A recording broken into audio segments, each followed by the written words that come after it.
Assalamualaikum warahmatullahi wabarakatuh. Halo, nama saya Fania Oktasari. Saya adalah mahasiswa Universitas Sultan Ageng Tirtayasa dan hari ini saya akan membahas video tentang DPRD sebagai lembaga penting di pemerintahan kita.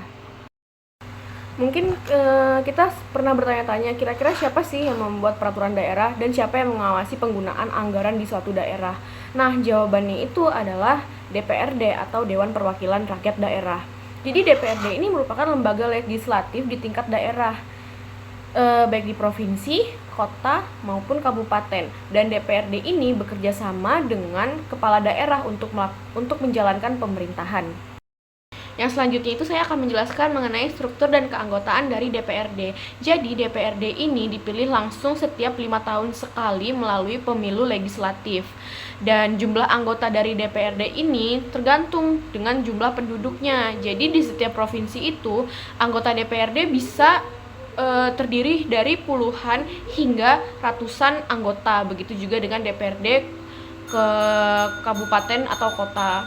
Nah, jadi setiap anggota itu berasal dari partai politik dan duduk di dalam berbagai fraksi dan komisi yang biasanya membahas tentang isu-isu mengenai pendidikan, infrastruktur, dan kesehatan. Saya akan menjelaskan tentang fungsi utama dari DPRD. Jadi DPRD itu memiliki 3 fungsi utama. Yang pertama ada legislasi, anggaran, sama pengawasan. Nah, legislasi ini DPRD itu membuat dan menyetujui peraturan daerah bersama kepala daerah. Yang kedua itu ada anggaran. Jadi DPRD itu membahas dan menyetujui APDB atau anggaran pendapatan dan belanja daerah. Yang ketiga itu ada pengawasan. Jadi DPRD ini berfungsi untuk mengawasi jalannya pemerintahan agar sesuai dengan aturan dan pro terhadap rakyat.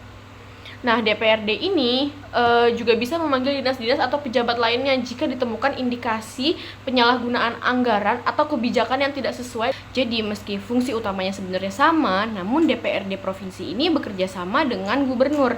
Mereka tuh menangani isu-isu lintas kabupaten atau kota. Jadi kayak isu mengenai jalan provinsi, SMA, SMK, atau pengendalian banjir besar. Kemudian tugas atau fungsi dari DPRD kota atau kabupaten ini, mereka tuh bekerja sama dengan wali kota atau bupati. Jadi mereka tuh lebih fokus pada pelayanan langsung ke warga atau masyarakat kayak puskesmas, sekolah dasar, sekolah menengah pertama, dan infrastruktur lokal. Lalu ada peran nyata dari DPRD. Salah satu DPRD yang saya ambil adalah DPRD Serang. Jadi dalam pembentukan perda ini, DPRD Serang ini terlibat dalam pembentukan peraturan daerah. Kayak misalnya seperti perda tentang pemberian insentif dan kemudahan investasi. Pendapat saya mengenai DPRD, jadi jujur aja banyak dari kita yang mungkin nggak tahu nih siapa aja anggota DPRD di daerah kita tersebut. Dan itu tuh menurut saya bukan sepenuhnya salah kita, karena terkadang DPRD itu kayak seringkali terasa jauh, tidak terbuka, bahkan gak akuntabel. Jadi masih banyak banget di dalam DPRD itu kasus korupsi, penyalahgunaan anggaran, dan keputusannya yang terkadang itu lebih berpihak kepada elit politik dibandingkan dengan rakyat. Padahal DPRD ini tugasnya kan jadi perpanjangan suara rakyat. Jadi menurut saya DPRD itu bisa ditingkatkan dalam 3 hal. Yang pertama itu adalah transparansi anggaran. Yang kedua itu adalah keterlibatan aktif dari kita sebagai warga dalam penyusunan peraturan. Dan yang ketiga itu keberanian untuk menolak praktik transaksional supaya terhindar dari kasus korupsi, gratifikasi, dan lain-lainnya. Mungkin itu saja yang dapat saya jelaskan mengenai DPRD. Sebelumnya saya ingin mengucapkan terima kasih kepada Universitas Sultan Ageng Tirtayasa, Fakultas Hukum, dan dosen pengampu mata kuliah Hukum Otonomi Daerah, Pak Eki Furkon, SHMH, dan teman-teman semuanya. Terima kasih.